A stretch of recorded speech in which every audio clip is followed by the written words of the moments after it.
CM Davos పర్యటనపై కేటీఆర్ మాట్లాడిన తీరు బాగాలేదని వీహెచ్ విమర్శించారు.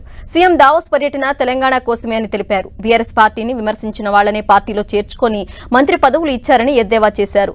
రాష్ట్రంలో బీఆర్ఎస్ ప్రభుత్వం ఒక్క పని కూడా సరిగా చేయలేదని అన్నారు. 10 ఏళ్లు రాష్ట్రాన్ని పాలించారు. 10 రోజులు కూడా ఓపిక పట్టకపోతే ఎలా అని ప్రశ్నించారు. తొందరపడి మాట్లాడితే మీరే నష్టపోతారని వీహెచ్ అన్నారు. ముఖ్యమంత్రి తిట్టిండు, నిన్ను తిట్టిన వాళ్ళని మీ పార్టీలో చేర్చుకున్నప్పుడు మీకు ఆలోచన రాలేదా?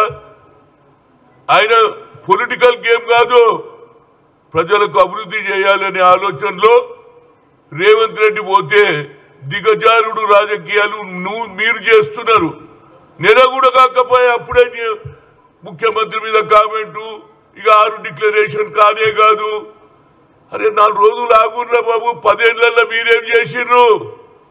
మేము 10 ఏళ్ళు ఓపిక పట్టినమా లేదా? అదేవిధంగా ప్రజలు ఈనాడు తీర్పిచ్చిర్రా బాబు, 10 ఏళ్ళ కోపం చూపించిర్రు. అరే షార్ట్ ఏం కొట్టిర్రా బాబు, మా సంగతి ఏందని రోజు వాళ్ళు పార్టీ వాళ్ళు 1 పాయింట్ ప్రోగ్రాం పెట్టుకున్నారు. మేము అన్ని చేస్తాంరా బాబు, తొందర ఎందుకు? 10 ఏళ్లలో మీరు చేసింది ఏంది? ఇంటికో ఉద్యోగం ఇచ్చిండ్రా, 3 ఎకరాల భూమి ఇచ్చిండ్రా,